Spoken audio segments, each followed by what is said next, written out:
Hello everyone, welcome to let's learn law together. और आज की वीडियो में हम ये जानेंगे कि स्टैम्प पेपर क्या होता है, इसका पर्पस क्या है एंड टाइप्स क्या है and everything about the stamp paper. तो सबसे पहली बात ये है कि हम ये जानते हैं कि स्टैम्प पेपर एक्चुअली में होता क्या। तो स्टैम्प पेपर एक A4 साइज़ का पेपर होता है जिसमें रिवेन्यू स्टैम्प प्रिंटेड होता है, जिसको हम रसीदी टिकट भी कहते हैं। सेम एज करेंसी, आप नोट की बात करें या फिर पोस्टल स्टैम्प्स में आपने देखा होगा, एक वैल्यू मेंशन होती है कि इतनी वैल्यू का ये स्टैम्प है। तो अगर हम डिनोमिनेशन की बात करें तो उसकी डिनोमिनेशन 10 रुपये से लेके 20 रुपये, 50 रुपये, 100 रुपये, 1000 रुपये एंड सो ऑन के डिनोमिनेशंस में ये स्टैम्प पेपर आते हैं। तो अगर हम इसकी पर्पज़ की बात करें तो गवर्नमेंट टैक्स कलेक्शन के लिए स्टैम्प पेपर का यूज़ करती है, या फिर जब भी आप कोई एग्रीमेंट करते हैं, कोई डॉक्यूमेंट है या फिर कोई आप ट्रांजेक्शन दो पर्सन के बीच में हो रहा है, तो उसको उस ट्रांजेक्शन एग्रीमेंट और डॉक्यूमेंट्स को लीगली इन्फोर्सेबल बनाने के लिए हम स्टैम्प पेपर का यूज़ कर रहे हैं। सपोज़ कोई भी दो पर्सन है, कोई भी अपने आपस में कोई डील करते हैं या फिर कोई भी अंडरस्टैंडिंग, कोई भी एग्रीमेंट या फिर कोई भी चीज़ जो कि वो चाहते हैं कि ये लीगली इन्फोर्सेबल हो, वो स्टैम्प पेपर पे करते हैं। तो स्टैम्प पेपर का एक जो मेन पर्पस आप बोल सकते हैं कि टू लीगलाइज द डॉक्यूमेंट्स, कोई भी डॉक्यूमेंट्स है, कोई भी ट्रांजेक्शन है, उसको लीगलाइज करने के लिए हम स्टैम्प पेपर का यूज़ करते हैं। और अगर हम बात करें कि स्टैम्प पेपर के टाइप्स की, तो स्टैम्प पेपर दो तरीके के होते हैं। एक तो होता है जुडिशियल स्टैम्प पेपर और सेकेंड वन होता है नॉन जुडिशियल स्टैम्प पेपर। अब जुडिशियल स्टैम्प पेपर की बात करें तो इसको एक हम कोर्ट फी स्टैम्प पेपर भी कहते हैं। मतलब जो कोर्ट की प्रोसीडिंग्स होती हैं उसमें जो हम यूज़ करते हैं, कोर्ट फी यूज़ करते हैं। मतलब बेसिकली ये जो लीगल चीज़ें होती हैं, लीगल पर्पस के लिए हम जुडिशियल स्टैम्प पेपर यूज़ करते हैं। समटाइम्स जब फ़ाइन देना होता है आपको, या फिर कोई कंपनसेशन देना होता है, किसी सूट में आप हार जाते हैं, कोई केस इन केस, उस केस में आपको फ़ाइन देना पड़ता है।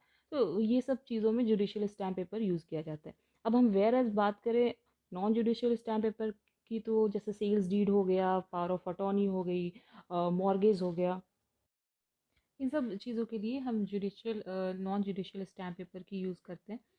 और अगर हम बात करते हैं कि डिनोमिनेशन जो है वो कौन डिसाइड करता है कि किस डीड के लिए कौन से डिनोमिनेशन का स्टैम्प पेपर हमें यूज़ करना चाहिए, तो इस चीज़ के लिए गवर्नमेंट ने ऑलरेडी डिटरमाइन कर रखा है, और स्टेट गवर्नमेंट ने अपने लॉज में डिटरमाइन कर रखा होता है कि हाँ, अगर आप पर्टिकुलर कोई डील कर रहे हैं, पर्टिकुलर कोई डीड बना रहे हैं, तो उस केस में कितने डिनोमिनेशन की स्टैम्प पेपर यूज़ होगा।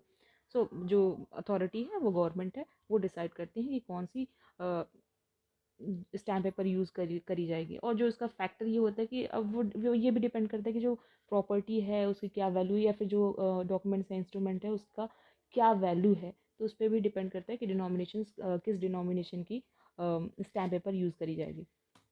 अब वेयर एज अगर हम बात करेंगे कि लॉज के बारे में कि क्या कुछ लॉज है इसके रिलेटेड, तो हमारा जो कॉन्स्टिट्यूशन है वो शेड्यूल 7 की बात करें तो उसमें दिया गया है, जैसे यूनियन लिस्ट की अगर हम बात करें, लिस्ट 1 की बात करें जो यूनियन लिस्ट होती है, उसमें एंट्री नंबर 91 में ये दिया गया है।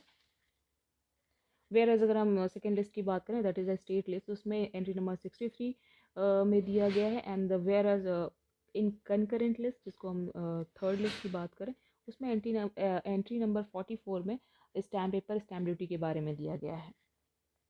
तो अगर हम सेंट्रल जो लॉज बनाया गया है वो ये है इंडियन स्टैम्प एक्ट 1899।